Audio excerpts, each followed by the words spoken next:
अस्सलाम वालेकुम। आज इस वीडियो में हम बच्चों के ओरल हेल्थ के बारे में बात करेंगे, यानी कि बच्चे जो 1 साल से कम उम्र की एज वाले हैं उनमें दांत आने से पहले और दांत आने के बाद किस तरह उनके मुंह की हाइजीन का, डेंटल हाइजीन का ख्याल रखा जाए। इनिशियली इन्फेंट्स के दांत साफ़ करने का सबसे आसान तरीका ये है कि आप एक साफ़ कपड़ा लें, उसको अपनी किसी फिंगर में रैप करें और उस फिंगर को, कपड़े को बच्चों के मुंह में इंसर्ट करने के बाद अच्छे से गम्स और एरिया, जो मुंह का एरिया है जहाँ पर आपका हाथ आसानी से पहुँच सकता है, उसकी सफाई करें।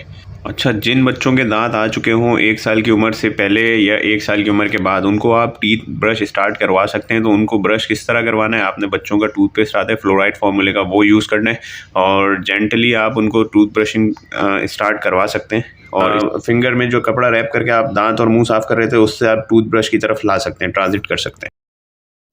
ओरल एंड डेंटल हाइजीन का ख्याल रखने के लिए तीसरा अहम पॉइंट ये है कि बच्चों को जो है आप इस एज में मीठी चीज़ें इस्तेमाल करवा के सोने के लिए ना भेजें। उसने कोई मीठी चीज़, कोई ऐसी चीज़ ना खाई हो जो उसके मुंह में हो और वो उस चीज़ के इस्तेमाल के बाद सो जाए। तो इस प्रैक्टिस से भी दांत बड़े ख़राब होते हैं और दांत ना भी ख़राब हो, मुँह की हाइजीन पर बहुत बैड इम्पैक्ट पड़ता है।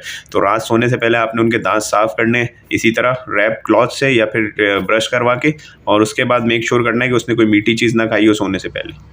फोर्थ इंपॉर्टेंट पॉइंट जो डेंटल हाइजीन के हवाले से, ये 1 साल या 1 साल से बड़े उम्र बच्चों के लिए इंपॉर्टेंट है, वो ये कि आप जो है बच्चों को फीडर की आदत लगा चुके होते हैं। तो बच्चे इनिशियली अगर टॉप फीड ले रहे होते हैं तो फीडर से लेते हैं।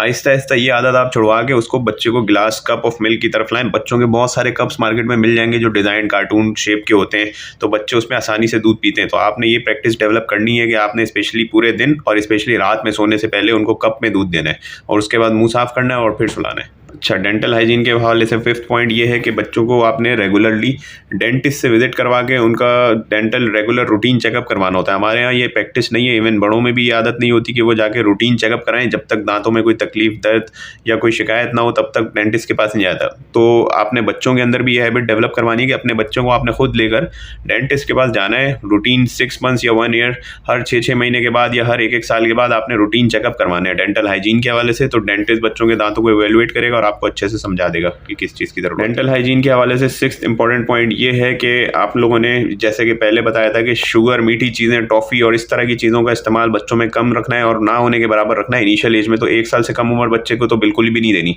और जब बच्चे थोड़े बड़े हो रहे होते हैं तो वो टॉफ़ी वगैरह इस्तेमाल करते हैं, तो उसमें आपने डेंटल हाइजीन के हवाले से बहुत इंपॉर्टेंट रोल प्ले करना है। दांतों को साफ़ करना है सुबह और रात में, सोने से पहले और उठने के बाद ब्रश करवाने की आदत डेवलप करनी है। और जैसा कि पहले बताया था कि टूथपेस्ट जो आपने यूज़ करना है वो आइडियली फ्लोराइड फार्मूले वाला किसी भी अच्छी कंपनी का टूथपेस्ट यूज़ करें। इस तरह के फार्मूले से फ़ायदा ये होता है कि बच्चे उसको निगलते नहीं है और आपको डेंटल हाइजीन मेंटेन करने में बड़ी आसानी हो जाती है। डेंटल हाइजीन के हवाले से लास्ट इंपॉर्टेंट एडवाइस ये है कि पैसिव स्मोकिंग से भी बच्चों को बचाना है। अगर घर में कोई स्मोकर है तो मेक श्योर करें कि उसका जो पैसिव स्मोक है, यानी कि जो धुआं है, वो बच्चों की सांस में और उस तरह बच्चे ना इनहेल कर रहे हो, क्योंकि उसकी वजह से भी पैसिवली बच्चों के दांत और मुंह की हाइजीन खराब होने का खतरा होता है। तो ये थे कुछ मेजर्स जिन पे अमल करके आप बच्चों की डेंटल हाइजीन बहुत बेहतर बना सकते हैं। Thank you.